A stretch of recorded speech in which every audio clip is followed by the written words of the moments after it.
Welcome to icon politics. నేను హరిత. టాలీవుడ్ అందరూ కలిసి టాలీవుడ్ ఇండస్ట్రీ మొత్తం కూడా రేవంత్ రెడ్డి గారి దగ్గరికి వెళ్ళి ఆ, రేట్లు పెంచమని, ప్రీమియర్ షోస్ కి పర్మిషన్లు ఇవ్వమని, ఏ పొరపాటు జరగకుండా మేము చూసుకుంటామని చెప్పడానికి కూడా సిద్ధంగా ఉన్న నేపథ్యంలో మా ప్రెసిడెంట్ అయిన మంచు విష్ణు మాత్రం ఎందుకు సైలెంట్ గా ఉన్నారనే విషయాన్ని మన చిట్టిబాబు గారిని అడిగి తెలుసుకుందాం. సార్ నమస్తే. నమస్తే అమ్మా, నమస్తే. సార్ మరి అందరూ ప్రొడ్యూసర్లు అందరూ కూడా మాట్లాడుతూ ఉన్నారు. ప్రొడ్యూసర్ కౌన్సిల్ నుంచి నటి కుమార్ గారు మాట్లాడారు, అలాగే దిల్ రాజు గారు, నాగవంశీ గారు, వీళ్ళంతా కూడా మాట్లాడుతూ ఉన్నారు ప్రెస్ మీట్ లో. మరి టిఎఫ్ మా ప్రెసిడెంట్ అయిన మంచు విష్ణు మాత్రం ఎందుకు సైలెంట్ గా ఉన్నారు సార్ ఈ అంశం మీద?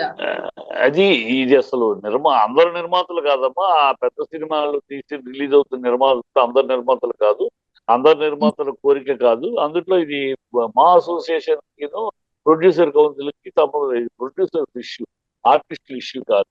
ఆర్టిస్టుల ఇష్యూ, ఆర్టిస్టుల సమస్యకే మంచు స్పందించాలి. కానీ ఇది ప్రొడ్యూసర్ ఇష్యూ. మేము ఖర్చు పెట్టి తీసాం కనుక మాకు రేట్లు పెంచండి అని అడగడం వాళ్ళకి విషయం. అది ఇండస్ట్రీ మొత్తం హర్షించే విషయం కాదు. ఆ సినిమా తీసిన ఆ నలుగురు తప్పితే మిగతా ఎవరు అలాంటి కాస్ట్లీ సినిమా, ఈ సినిమాలు వద్దు, ఈ ఈ షోలు వద్దు, ఈ దందా వద్దు, బ్లాక్ లో టికెట్లు అమ్ముకోవడానికి ప్రేక్షక దేవుళ్ళు అంటున్నాం. ఆ దేవుళ్ళని దోచుకోవటానికి ఈ బ్లాక్ టికెట్లు దందాలు వద్దు, బెనిఫిట్ షోలను వద్దు, ఈ మిడ్ నైట్ షోలు వద్దు, అనవసరం టెన్షన్ క్రియేట్ చేయడానికి మేము వద్దని మొన్న సినిమా కూడా, ఈ పుష్ప 2 సినిమా కూడా ఆ, ఒక ఒక నలుగురు గ్రూపు ప్రభుత్వానికి విన్నవించారు. విన్నవిస్తే ప్రభుత్వం పెడచెవిని పెట్టింది. 1వ తారీఖు విన్నవిస్తే పెడచెవిని పెట్టింది. అప్పుడు 2వ తారీఖు కోర్టుకు వెళ్ళారు. కోర్టుకు వెళ్తే కోర్టు ఈ విషయం తర్వాత చర్చిస్తాం, నా 17వ తారీఖు అని వాయిదా వేసింది. సో ఇండస్ట్రీ మొత్తం దానికి అయిష్టం. ఎందుకంటే గతంలో చెప్పింది కూడా పుష్ప 2, పుష్ప 1, అఖండ ఏమీ దందాలు లేకుండా, ఈ బెనిఫిట్ షోలు, ఈ గందరగోళం లేకుండా, మా రేట్లు పెంచకుండా మామూలుగా రిలీజ్ అయితే సూపర్ హిట్లు అయింది. సినిమా బాగుంటే సూపర్ హిట్. మేము ఎక్కువ ఖర్చు పెట్టామంటే తక్కువ ఖర్చు పెట్టినట్టు తక్కువ చేస్తారా? తక్కువ ఖర్చు పెట్టాము, తీసాం సినిమా, మంచి సినిమా తక్కువలో తీసాం. ఇప్పుడు అనే సినిమా ఉంది, తక్కువలో తీశారు. దానికి 150 రూపాయల టికెట్ 100 రూపాయలు కమ్ముతారా? లాజిక్కే కదా మరి. అది అవును అందుకని సార్. సినిమా ఇండస్ట్రీ ఈ ఈ దౌర్భాగ్యం వద్దు అని కదా. ఏదో మేము ఎవరు ఖర్చు పెట్టి ప్రేక్షకులు ఏమన్నా మీరు ఖర్చు పెట్టి తీయండి అని మేము మాట వెళ్తే ప్రేక్షక దేవుళ్ళు అంటారు, ఫ్యాన్స్ లేకపోతే మేము లేమంటారు. మళ్ళీ వాళ్ళని దోచుకుంటాం, వాళ్ళ జేబులు ఖాళీ చేస్తాం అనేది పద్ధతి కాదని ఎప్పటి నుంచో మా లాంటి వాళ్ళు మాట్లాడతారు. సినిమాగా తీయండి. సినిమా ఈ దోపిడీ ఒక థియేటర్ దగ్గర బ్లాక్ లో టికెట్ అమ్మితే వాడిని తీసుకెళ్లి బొక్కలా వేస్తారే. ఈ 100 రూపాయలు, 150 రూపాయల టికెట్ 1200, 3000 అమ్ముకుంటా ఉంటే దాన్ని ఎట్లా పర్మిషన్ ఇస్తారు? అంటే బ్లాక్ లో అమ్ముకోవడానికి మీరే లీగల్ లైసెన్స్ ఇస్తారా? ఇది కరెక్ట్ కాదు. ఇది ఒక దోపిడీ వ్యవహారం వద్దని ఎప్పటి నుంచి పోరాడుతున్నాం. కనుక దానికి అసలు మా అసోసియేషన్ సంబంధం లేదు. ఇది ఓన్లీ ప్రొడ్యూసర్స్ విషయం. కొంతమంది చాలా మంది వ్యతిరేకిస్తున్నారు, కొంతమంది సంబంధం. ఎందుకంటే వాళ్ళు అంటే ఒక్కటి ఉందమ్మా దీంట్లో. నేను సినిమా నా సినిమా మీద నా నమ్మకం ఉంటే నేను ఈ 3 రోజుల్లో దోచుకోలే కార్యక్రమం పెట్టను. నా సినిమా 4వ రోజు పడిపోతుందేమో, 5వ రోజు పడుకుంటుందేమో, కనుక ఈ 3 రోజుల్లోనే ఏదో పిండేసుకోవాలి అని హడావిడి చేసి ఏదో పిండేసుకోవాలి కాకపోతే నా సినిమా మీద నాకు నమ్మకం లేకపోతే, నేను ఒక మంచి సినిమా తీశాను, కష్టపడి ఖర్చు పెట్టి మంచి సినిమా తీశానంటే నాకు అవసరంలా. పుష్ప 1కి అలా అవసరంలా, అఖండాకి అలా అవసరంలా. అదే టైంలో నాగార్జున సినిమా కూడా రిలీజ్ అయింది, దానికి అవసరం లేకుండా పోయింది. ఇప్పుడు రిలీజ్ అయిన సినిమాలు, చాలా సినిమాలు, ఆ, చిన్న సినిమాలు సూపర్ హిట్లు అయినాయి. కమిటీ బాయ్స్ కానీ ఆ, ఆయి కానీ 35 కానీ మరి ఇవన్నీ ప్రమాణం కానీ ఇక ఏమి రేట్ పెంచుతారు, హడావిడి లేదు. సో మంచి కంటెంట్ తీయాలి తప్పితే మేము ఖర్చు పెట్టాం, అడిగి గుడ్డు పెట్టాం కనుక మాకు బాతుకుంటూ ఇవ్వండి అంటే కరెక్ట్ కాదు కదా. అది మేము మొదటి నుంచి వ్యతిరేకిస్తాం. కానీ దీంట్లో ఆర్టిస్టులుగా సంబంధం లేదు, ఆర్టిస్ట్ అసోసియేషన్ సంబంధం లేదు. ఇది ఓన్లీ ప్రొడ్యూసర్, ఎగ్జిబిటర్స్. ఇప్పుడు ఎగ్జిబిటర్స్ మరి వద్దంటున్నారు. ఎగ్జిబిటర్స్ మాకు వద్దు, ఇది గవర్నమెంట్ కూడా లాభం కాదు. ఇప్పుడు వాళ్ళు 1200కి 3000కి అమ్మిన టికెట్ పిలిపించు అని ట్యాక్స్ కట్టేది ఎంత కడుతున్నారు? 150 రూపాయలకే కడుతున్నారు ట్యాక్స్. తెలియదు, 3000కి అమ్మిన ట్యాక్స్ గవర్నమెంట్కి రాదు. సో గవర్నమెంట్కి ఆదాయం లేదు, ఎగ్జిబిటర్స్కి ఆదాయం లేదు, ఎవరికి ఆదాయం లేదు. అంతా కార్యక్రమం మేము ఖర్చు పెట్టాం కదా. ఎవడు ఖర్చు పెట్టుకున్నాడు? మంచి అదే సినిమా రేట్లు తీయమన్నారు. గవర్నమెంట్ ఆదాయం ఉంటుంది కదా సార్. రేట్లు కాదమ్మా, రేట్లు పెంచడమే నేను ఖర్చు పెట్టాను రేట్లు పెంచాను నేను ఎవడు ప్రేక్షకులు ఏమన్నా ఖర్చు పెట్టి తీయండి ఆయన్ని కోట్లతో సినిమా తీయండి అని ప్రేక్షకులు ఎప్పుడు అడగల. ప్రేక్షకులు మంచి సినిమా ఇవ్వండి అని అడుగుతున్నారు. కంటెంట్ మంచిది ఇవ్వండి, మేము ఇచ్చే 150 రూపాయలు 250 రూపాయలకు మాకు వేస్ట్ అయ్యింది అనిపించకుండా మంచి కంటెంట్ ఇవ్వండి అని అడుగుతున్నారు. మీరు 1000 కోట్లు ఖర్చు పెట్టి తీయండి, 8000 కోట్లు ఖర్చు పెట్టి 800 కోట్లు ఖర్చు పెట్టి తీయండి ప్రేక్షకులు ఏమి అడగట్లా. మీరు తీస్తున్నారు ఖర్చు పెట్టి హంగామా చూపిస్తాం, అందులో వేస్టేజ్ ఎంత. అందుకని అన్నారు గతంలో ఏమన్నారు, ఖర్చు పెట్టినా సరే సినిమాకి 100 కోట్లు ఖర్చు పెడితే ఇస్తామన్నారు, బెనిఫిట్లు ఇస్తామన్నారు. ఆ సినిమా ఖర్చు పెట్టి ఏం లెక్కలు, ఈ లెక్కలు తేల్చేది ఎవరు? సినిమాకి 100 కోట్లు ఖర్చు పెట్టారా, మీ హంగామాకి ఖర్చు పెట్టారా? ఇవన్నీ తేలాలి కదా. కనుక అసలు ఈ ఖర్చు పెట్టాము మాకు రేట్లు పెంచండి అడగటమే చాలా మంచి సినిమా మాకు ట్యాక్స్ ఫ్రీ ఇవ్వండి అని అడగాలి. అప్పుడు ఈ కరెక్ట్ విధానం కాదు, కరెక్ట్ పద్ధతి కాదు, కరెక్ట్ ధర్మము కాదు. అందుకని మా వ్యతిరేకిస్తున్నాం. ఏదో వెళ్ళే అవకాశం లేదంటారా రేవంత్ రెడ్డి గారి దగ్గరికి? రేవంత్ రెడ్డి గారి నుంచి ఇప్పుడు కనుక పర్మిషన్ ఇచ్చారంటే జనాలు సంతారం. ఇప్పుడు ఇప్పుడు ఇంకా వేడి కూడా చల్లలేదు, ఒక చనిపోయి ఇచ్చారు. ఇప్పుడు ఆంధ్రప్రదేశ్ కూడా ఈ భాషతో ఎలా తప్పితే ఆంధ్రప్రదేశ్ కనుక చంద్రబాబు అంటే ఇక్కడ చనిపోయారు కనుక ఇవ్వలేదు, అక్కడికి తావలేదు కనుక ఇస్తాడా, చచ్చిన తర్వాత మానేస్తాడా అన్నట్టు వస్తుంది. ఆయన ఆల్రెడీ గతంలో మరి ఆయన రోడ్ షో చేసినప్పుడే 8 మంది చచ్చిపోయారు. కందుకూరులో ఎక్కడో 8 మంది చనిపోయారు. అప్పుడు ప్రభుత్వ వైఫల్యము అని చెప్పి మాట్లాడే రాజకీయం అది. ఓకే, చనిపోయింది ఆయన. ఇప్పుడు ఆయన చనిపోయినప్పుడు ఆయన దీంట్లోప్పుడు 8 మంది చనిపోతే దాని రెస్పాన్సిబిలిటీ ఇప్పుడు కొత్తగా చంపడానికి పర్మిషన్ ఇస్తారా అని అంటారు ప్రజలు. కనుక నా ఉద్దేశం ఆంధ్రలో కూడా ఇవ్వకపోవడం వల్ల సినిమాకి ఏం నష్టం లేదమ్మా. సినిమా బాగుంటే బ్రహ్మాండంగా ఉంటుంది. అక్కడ ముగ్గురు, ఒక సూపర్ డైరెక్టరు, ఒక దిల్ రాజు ప్రొడ్యూసరు, విషయ పరిజ్ఞానం ఉన్న ప్రొడ్యూసరు, ఒక హీరో రామ్ చరణ్. ఆ ముగ్గురితో మీరు మంచి సినిమా తీసి ఉండాలి, అంతే కదా. మేము మంచి సినిమానో లేదో మాకు తెలియట్లేదు. ఏమవుద్దో, 3వ రోజు పడుకుంటుందేమో, 4వ రోజు నిద్రపోతేమో, 5వ రోజు గంటలు అనిపించుకుంటుందేమో. కనుక ఈ 3 రోజులు ఎంత పిండాలో పిండేసుకుందాం, ప్రేక్షక దేవుళ్ళని దోచుకుందాం, ఈ అభిమానులని జేబులు ఖాళీ చేద్దాం అనేది తప్పు. నిరంతరం ప్రేక్షక దేవుళ్ళు మీద పెనాల్టీ వేస్తారు. మీరు ఫ్యాన్స్ లేకపోతే మేము లేము అంటారు. ఫ్యాన్స్ జేబులు ఖాళీ, వాళ్ళ అభిమానాన్ని దోచుకుంటారా, ఎక్స్ప్లాయిట్ చేస్తారా?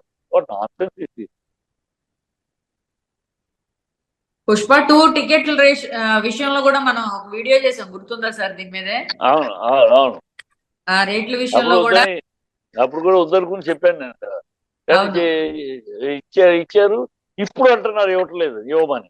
అది ఆ రోజే మేమంతా వెళ్ళి 1వ తారీఖు వెళ్ళి మా నాడు చంద్రశేఖర్ రెడ్డి, జగదీశ్వర్ రెడ్డి విన్నపం ఇచ్చినప్పుడు ఆ రోజు దగ్గర ప్రభుత్వం అంటే అసలు ఇంత తతంగం జరిగేదే కాదు కదా. గతంలో ఎప్పుడు లేదు కదమ్మా. గతంలో ఎన్నోసార్లు హీరోలు థియేటర్కి వెళ్ళారు. ఎందుకు లేదు? ఈ బెనిఫిషియర్లు ఈ దౌర్భాగ్యాలు లేవు. అందువల్ల ఈ టెన్షన్ సంక్రాంతి ఇప్పుడు టికెట్లు పెంచలేదు అనుకోండి, రేట్లు పెంచలేదు, 100 కోట్లు ఇన్వెస్ట్మెంట్ పెట్టి తీసాము సినిమాలు పెద్ద పెద్ద హీరోలతో అని కొంతమంది భారీ ఎక్స్పెక్టేషన్స్ తో ఉన్నారు. సంక్రాంతిని టార్గెట్ చేసుకుంటా మంచి సినిమా తీయండి. వాళ్ళ పరిస్థితి ఏంటంటారు మరి? ఏముంది, వాళ్ళ సినిమా మంచిది అయితే పరిస్థితి బ్రహ్మాండం. నిరాజనాలు పడతారు ప్రజలు సినిమా బాగుంటే. సినిమా బాగలేకపోతే నువ్వు ఎంత ఖర్చు పెట్టి తీసినా, ఎంత పెద్ద హీరో ఉన్నా, మనకు దాఖలాలు ఉన్నాయి.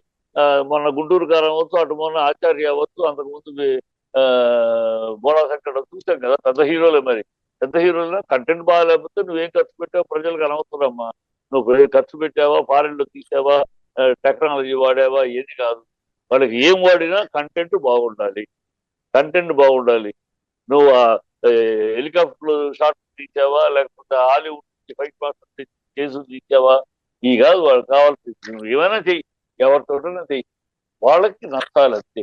ఆ కంటెంట్ బాగుండాలి. కంటెంట్ బాగుంటే నువ్వేం నీ ఖర్చు పెట్టడానికి విలువిస్తారు. కంటెంట్ బాగలేకపోతే నేను ఖర్చు పెట్టాను మొర్రు అంటే లాభం, అనవసరం ఖర్చు పెట్టినందుకు. ఈ పుష్ప సంఘటన చూసిన తర్వాత, సంధ్య థియేటర్ తొక్కులాట చూసిన తర్వాత ప్రేక్షకులు అంతకుముందు ఎలా అయితే కోవిడ్ కి భయపడి ఓటీటీలకి పరిమితం అయిపోయారు, థియేటర్స్ కి రావడం తగ్గించేశారు. మళ్ళీ ఇప్పుడు ఈ సంఘటనతో మళ్ళీ థియేటర్ కి వచ్చే ప్రేక్షకుల సంఖ్య తగ్గిపోతుందా సార్? ఈ ఎఫెక్ట్ తగ్గిపోదమ్మా. ఈ ప్రేక్షకుల ఈ ఓవర్ ఎంతూజియాజము ఈ బెనిఫిషియల్ లేకపోతే ఇప్పుడు ఎందుకంటే ఇంత ఓవర్ ఎంతూజియాజం వాళ్ళు రేట్లు పెంచి ప్రీమియర్ షో అనేది అది చూసేయాలి. చూడకపోతే ప్రాణం పోతుంది. చూడకపోతే మనం ఆ ఒక టెంపోని క్రియేట్ అవుతుంది. అందువల్ల ఆ తొక్కి ఎగబడేలాగా చేయటం ఆ టెన్షన్ క్రియేట్ చేయటం. ఇది లేదనుకోండి ఏ టెన్షన్ లేదు. మామూలుగా థియేటర్లో ఆన్లైన్ లో బుక్ చేసుకుంటారు, థియేటర్కి వస్తారు, చూస్తారు, హ్యాపీగా వెళ్తారు, బాగుంటే ఈ సినిమా ప్రేమికులు సినిమాని చూస్తారు. దీనివల్ల ఏమి సినిమా ఈ ఓవర్ ఎంతూజియాజంతో ఓవర్ గా ఎగబడే వాళ్ళు ఆ ఎగబట్ట ఉండదు. శుభ్రంగా న్యాచురల్ గా ఉంటారు, హౌస్ఫుల్ అవుతాయి, చక్కగా ఉంటాయి. ఇంకో వారం ఎక్కువ ఆడుతుంది, రిపీట్ ఆడియన్స్ ఎక్కువ ఉంటారు. ఈ బెనిఫిషియల్ లేకపోతే ఇప్పుడు 250 రూపాయలు. నేను నాకు తెలిసి పుష్ప 1 ఎగ్జాంపుల్ చెప్తున్నా. పుష్ప 1 అఖండ ఫస్ట్ వీక్ లో ఒక్కొక్కడు వారం అయ్యేటప్పటికి ఆ 7-8 సార్లు చూసిన వాళ్ళు ఉన్నారు. Repeat repeat repeat. అందుకనే అంత హిట్. బాగుంటే రేటు వాడి చేతిలో ఉంది. 150 రూపాయలు, 100 రూపాయలు, 4 సార్లు చూసారు, 5 సార్లు చూసారు. నువ్వు 1000 రూపాయలు పెడితే ఎన్నిసార్లు చూస్తాడు? వాడు 4 చూ సార్లు సినిమాను ప్రేమించి, 4 సార్లు 5 సార్లు ప్రేమించి రిపీట్ ఆడియన్స్ ని నువ్వు అరికట్టేస్తావు. ఆ ప్రేమించే ఆడియన్స్ ని వాడిని చూడనివ్వకుండా అరికట్టేస్తావు. ఒకసారితో నిలిపేస్తాను. నెక్స్ట్ ఓటీటీలో చూసుకుందాం అని వాడు ఆగిపోతుంది. 1000 రూపాయలు అన్నట్టు. రెప్యుటేషన్ ఆఫ్ ది సినిమా కూడా దెబ్బతింది. ఎప్పుడు కూడా ఒక సినిమాకి రిపీట్ ఆడియన్స్ వస్తున్నారు అనుకోమా. వచ్చిన వాళ్ళే మళ్ళీ ఆ సినిమా చూడకపోతే దానికి క్రేజ్ పెరుగుతుంది, సినిమాకి క్రేజ్. అది ఈ సంవత్సరాలుగా తరతరాలుగా వస్తున్న ఒక విధానం. ఇప్పుడు ప్రేమ్ నగర్ లో లే పాట కోసం, మనసులో తీర్చే పాట కోసం 28 సార్లు చూసిన వాళ్ళు ఉన్నారు. నేనే 21 సార్లు చూశాను. కేవలం మనసుగా తీర్చే పాట కోసం ఆ పాటని చూసి అట్లాగూ ఒక నచ్చిందే దానికోసం చూసి వాళ్ళు ఆపేసి ఆ రోజు కనుక చూసాం. ఈ రోజు 21 సార్లు చూడగలమా 1000 రూపాయలు పెట్టి కదా? అది రాంగ్ ట్రాక్, అసలు రాంగ్ థింకింగ్. ఉన్నే ఎగబడి అంటాం గవర్నమెంట్ మనకు ఏ స్టేట్ లో లేదమ్మా ఈ గొడవ. ఓన్లీ మన తెలుగు రాష్ట్రాల్లోనే. ఈ దెబ్బతో మల్టీప్లెక్స్ కూడా ఆదరణ పెరిగే అవకాశం ఉందంటారా? డెఫినెట్ గా మల్టీప్లెక్స్ కూడా డెఫినెట్ గా ఆదాయం పెరుగుతుంది. ఈ రేట్లు పెంచకపోతే థియేటర్కి వెళ్ళే వాళ్ళ సంఖ్య తగ్గొచ్చు. అంతే, థియేటర్కి వెళ్ళే వాళ్ళ సంఖ్య తగ్గదు. ఎందుకంటే రేట్లు ఎంత ఒక ఫ్యామిలీ వెళ్ళాలంటే 1000-2000 అయిపోతా ఉంటే రేట్లు పెంచి పెంచి పెంచి ఇంకా పెంచాలనుకుంటే పెంచి పెంచి ఆడియన్స్ దూరం తీసుకున్నాం. మనం ఎక్కడ మన ఆడియన్స్ ఎవరో విచక్షణ లేకుండా మన ఆడియన్స్ హై క్లాస్ కాదు. హై క్లాస్ ఆడియన్స్ ఇంట్లో వాళ్ళు కొత్త వీడియో పెట్టుకుని చూస్తారు, కొత్త హోమ్ థియేటర్ పెట్టుకుని చూస్తారు. మన ఆడియన్స్ ఎవరు? Middle class, lower middle class, 40,000-50,000 ఉద్యోగస్తులు. వాళ్ళకి వేరే ఎంటర్టైన్మెంట్ లేదు. వారానికి ఒకసారి ఫ్యామిలీతో వెళ్ళి సినిమా చూడటం, అదే వాళ్ళకి వేరే డబ్బులు పెట్టి గోవాకు ఇంకో చోటుకో పబ్బులకు వెళ్ళలేరు కదా వాళ్ళు. వాళ్ళకి సింపుల్ ఎంటర్టైన్మెంట్ 50,000, 40,000, 50,000 ఉద్యోగస్తులు, ఆటో డ్రైవర్లు, కూలీ చేసుకునే వాళ్ళు. ఈ ఈ బ్యాచే మన యూత్, ఈ బ్యాచే మన ఆడియన్స్. ఈ బ్యాచ్ 1000 రూపాయలు పెట్టి వెళ్ళగలరా? ఎంతవరకు వెళ్ళగలరు? ఈ బ్యాచ్ ని నువ్వు ఫ్యామిలీ వెళ్తే 500 అయ్యేది ఇద్దరు, మొత్తం నలుగురు ఫ్యామిలీ వెళ్తే ఒక 500. ఇప్పుడు 2000 అవుతుంది ఫ్యామిలీ వెళ్ళాలి ఈ రేట్లు పెంచి. అందువల్లే ఆడియన్స్ తగ్గిపోయారు. ఆడియన్స్ బాగుంటే వెళ్దాంలే, లేకపోతే ఓటీటీలో చూసుకోవచ్చులే, ఎందుకంటే జేబు తడుపుకోవాల్సి వస్తారు. అదే మామూలు రేట్లు ఉన్నాయనుకో, ఇదివరకు ఉన్నట్టు నార్మల్ రేట్లు ఉన్నాయనుకో, వాళ్ళు శుభ్రంగా ఎవ్రీ వీక్ వెళ్తారు. ఇప్పుడు ఎవ్రీ వీక్ వెళ్ళే దంపతులు ఆ ఫ్యామిలీ నెలకు ఒక్కసారి పరిమితం చేస్తారు. ఆడియన్స్ తగ్గిపోతున్నారు థియేటర్. ఈ ఇది దృష్టిలో పెట్టుకుని మన థియేటర్ టికెట్లు ఆడియన్స్ కి అందుబాటులో ఉండాలి తప్పితే అందని ఎత్తులో ఉండకూడదు కదా. ఈ మినిమం లాజిక్ కదా ఇది. మనకు డబ్బులు ఇచ్చేది ఆడియన్సే కదా, ప్రేక్షకుడే కదా. ఆ ప్రేక్షకుడికి అందుబాటులో మనం ఉండాలి, కానీ ప్రేక్షకుడికి అందరి దూరంలో మనం ఉంటే, అందం దాటిలాగా ఉంటే ఎట్లా, ఏమి లాజిక్, ఏ విధానం మనం రేట్లు పెట్టుకుంటూ పోయాం. బుద్ధి తక్కువ బంగారు బస్సులాగా డబ్బులు వస్తాయి కనుక ఒకేసారి బాగానే ఉంది కదా, అలా వస్తాయి. రేట్లు మీద దౌర్భాగ్యం చేసాం. ఇంకా రేట్లు నార్మలైజ్ అవ్వాలి. 3 క్లాసులు ఉండాలమ్మా. 3 క్లాసులు. గతంలో ఎందుకు సినిమాలు ఇంతగా నష్టపోకుండా ఉండేవి? Success, hit, super hit, average ఇది కూడా ఉండేది. యావరేజ్ కూడా బతికి పట్టుకట్టేవాడు. ఎందుకంటే 3 క్లాసులు, 100 పైన రిజర్వ్డ్ క్లాసు, కింద కుర్చీ క్లాసు, తర్వాత బెంచ్ క్లాసు, 3 క్లాసులు. సినిమా మాదిరిగా ఉంటే పై క్లాస్ ఫిలప్ అయిపోయినా కింద ఫ్లాప్ అయిపోయి ఉండేవి. ఇంకా మధ్యలో ఒకటి కింద ఫ్లాప్ అయిపోయి కింద ఆ, ఫుల్ అయిపోయి అవును. పైన అవ్వకపోయినా బాగుంటే మొత్తం ఫుల్ అయ్యేది. అందువల్ల యావరేజ్ అయినా కూడా బతికి పట్టకట్టేది, థియేటర్ బతికి పట్టకట్టేది, ఆ ప్రొడ్యూసర్ బతికి పట్టకట్టేవాడు. ఇప్పుడు ఏమైంది? అయితే హిట్ లేదా ఫట్ ఒకే రేటు పై నుంచి కింద దాకా. ఈ దౌర్భాగ్యం నుంచి బయటపడాలమ్మా. ఇంకా చాలా మార్పులు చేర్పు కావాలి. ఈ ప్రొడ్యూసర్స్ వెళ్ళిపోయి పెద్ద సినిమాలు తీసే ఈ నలుగురు, ఈ ప్రభుత్వాలేమో ఆ పెద్ద ప్రొడ్యూసర్లు, నా పెద్ద సినిమాలు తీసే ఆ ప్రొడ్యూసర్లు ఎలాగానే ఆహారం రాని కూర్చోబెట్టి టీ పెట్టి వాళ్ళ మాటకి విలువ ఇచ్చేస్తా ఉంటారు. ఇండస్ట్రీ మీద అవగాహన లేని మా ప్రభుత్వాలు మనకి. ఒక రాజశేఖర రెడ్డి గారు తప్పితే గత ప్రభుత్వం కానీ ఇప్పుడు ప్రభుత్వం కానీ సినిమా ఫీల్డ్ మీద అవగాహన లేదు వీళ్ళకి. సినిమా ఏంటి, సినిమా ఫీల్డ్ ఏంటి, ఏమిటి. ఇప్పుడు జగన్ రేట్లు తగ్గించి ప్రజలకు మరి అది దాంట్లో మరీ అతిగా చేసి ఆ 10 రూపాయల టికెట్ అంతా కాకుండా ఆయన ఒక రేట్ తగ్గించి ఆ పద్ధతి కనుక ఆ 10 రూపాయలది కాకుండా అది అది మరీ తక్కువ చేసి మరీ ఎక్స్ట్రా అలా కాకుండా రేట్ తగ్గించి నార్మల్ రేట్ థియేటర్ల దగ్గర సంతలాగా ఉంటుంది. థియేటర్ దగ్గర ప్రతి సినిమా చూడాలని ప్రేక్షకులు థియేటర్లో సినిమా చూడాలి. అదే అదే వాళ్ళకున్న ఎంటర్టైన్మెంట్ ఆడియన్స్ కోట్ల మంది, 6 కోట్ల 5 కోట్ల ఆంధ్ర ప్రజల్లో దాదాపు 1 కోటి పై జనం. వాళ్ళకి వేరే ఆధారమే లేదు ఎంటర్టైన్మెంట్, ఓన్లీ సినిమా. ఆ సినిమా కోసం వాళ్ళు ఎగబడి చూస్తారు. వాళ్ళకి అందుబాటులో ఉన్నంతకాలం అలాగే చూస్తారు. ఈ అందుబాటులో కాకుండా వాళ్ళ బరువు పెట్టి వాళ్ళ జేబుని దోచేసుకునే పద్ధతిలో వాళ్ళ కుటుంబాలని నలుగురు కలిసి కుటుంబానికి రావాలంటే రైట్ సార్. ఈ అంశం మీద మాకున్న డౌట్స్ ని క్లారిఫై చేశారు.